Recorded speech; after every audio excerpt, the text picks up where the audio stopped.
Hi, it's Gary. Welcome to today's video. Today's question, bit of an unusual one. Why is the sun yellow? Now I know this sounds like a really simple question, but once you start digging into the answer, it actually goes quite deep. Now the simple answer to this is the sun, it's not yellow, it's white. But then I can hear you all shouting, but it looks yellow every time I see it. Well, to understand this, let's take a closer look at the sun. The sun, it's old. It's been around for about 4.8 billion years. That's a long time, isn't it? It's thought to have been formed from the shock waves from supernovas. Now, I'm going to say they're close supernovas. They're still a long way away. Now, why we think this is when scientists looked at the sun and how it's made up, they found that it's roughly 73% hydrogen, 25% helium, and then the rest it's made up of oxygen, carbon, neon, iron, magnesium, the other heavier elements. These heavier elements, not the hydrogen and some of the helium, they come from the explosions of previous stars and from the supernova explosions. So that's where they think that this has been formed as a result of these supernova. They send out pressure waves and they collapse gas, and that's what started on the process of creating the sun. The sun, it's big.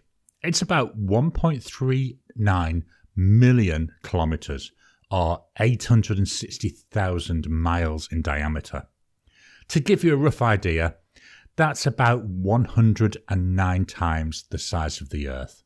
In the sun, there is 99.86% of all the mass in our solar system. So everything else only makes up 0.14%. That's all the planets, that's the moon, that's all the other moons, that's the asteroids. So the sun, very big, very heavy. Most of the power that we see coming from the sun, that's generated in the core. Now in the core, it turns 400 million tons of hydrogen. I'll say that again, 400 million tons of hydrogen into helium every second. That's an awful lot. What this means is that roughly 4 million tons of matter is turned into energy every second.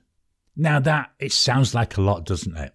But when you look at the actual amount of energy per square meter that's generated, that's only 276.5 watts, which is roughly the same as what's generated in a compost heap. Another way to look at it, your modern TVs, they use about 58 watts of power. So the power generated in 1 square meter of the sun could run roughly 4 TVs. Where we get all this energy from, though, is the sun's big, isn't it? We've already discussed that.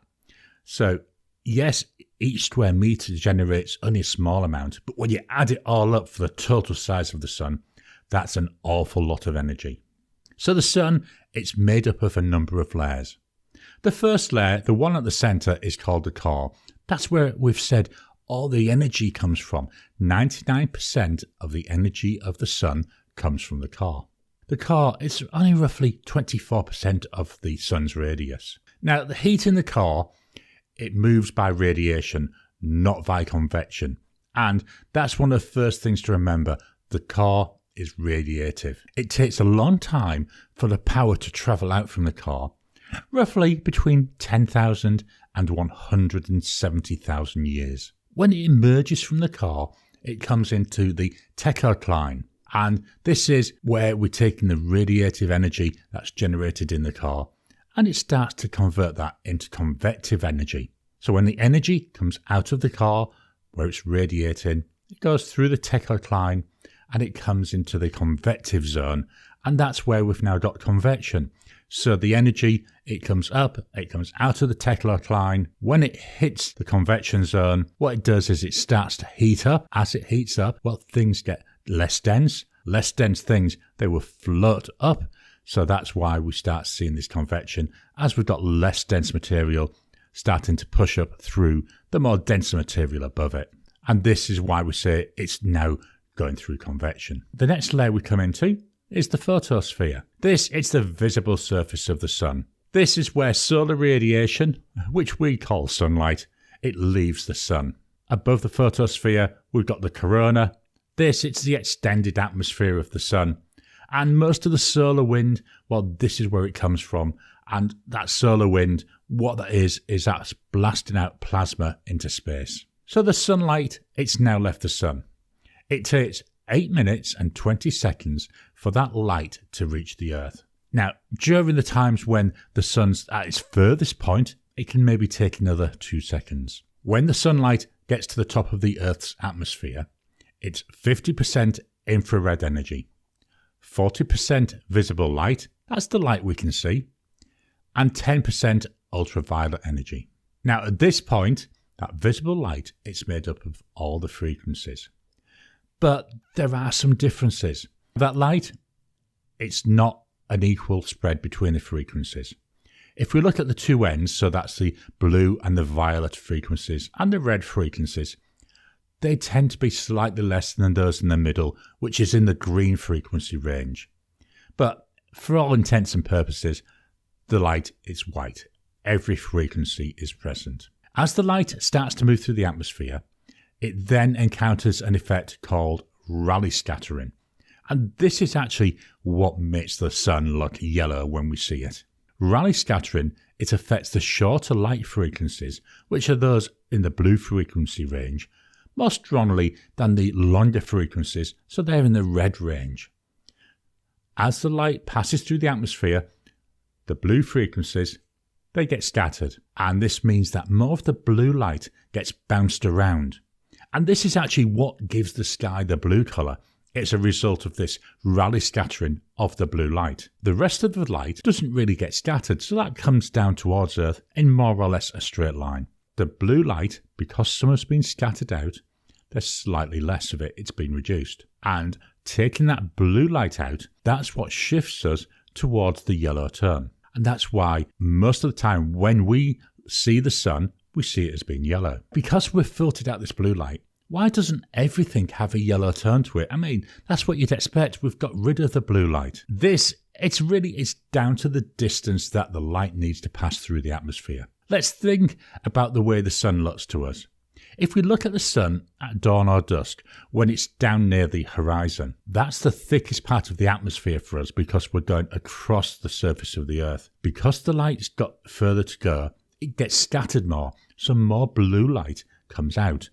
And that's why we tend to see the sun as being red or yellow at dawn or dusk. A little experiment for you to try. Take a white sheet of paper outside, look at it at dawn or dusk. You'll find there's likely to be a little bit of a yellow tone to the paper. This is the reason why we get these glorious reds and oranges in the sky, because more and more of those shorter wavelengths, they're scattered out. As the sun rises, it passes through less and less atmosphere. So once we're above the horizon, it starts to go yellow because we're getting more blue come back in. By the time it gets high in the sky, the light now looks white because there's less and less scattering occurring. It's very dangerous to look at the sun. So do not in any way, shape or form go outside and try to look at the sun. It will damage your eyes. It's very, very important you don't do that. Most of us though, when we glimpse the sun, it's always when it's low in the sky.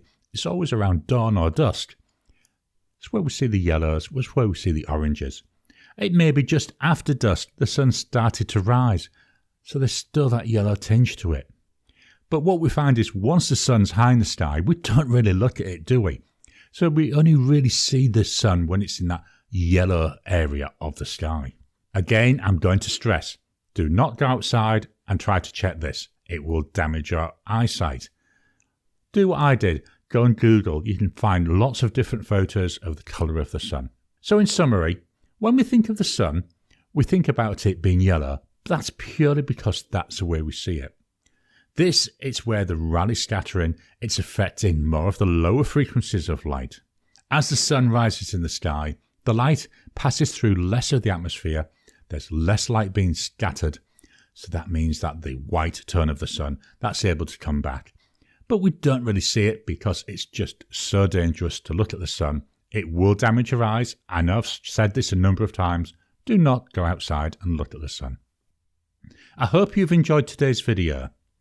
Do you find the sun interesting? Do you find these sorts of little questions about why things are the way they are really interesting? I certainly do. Why not drop a comment down below?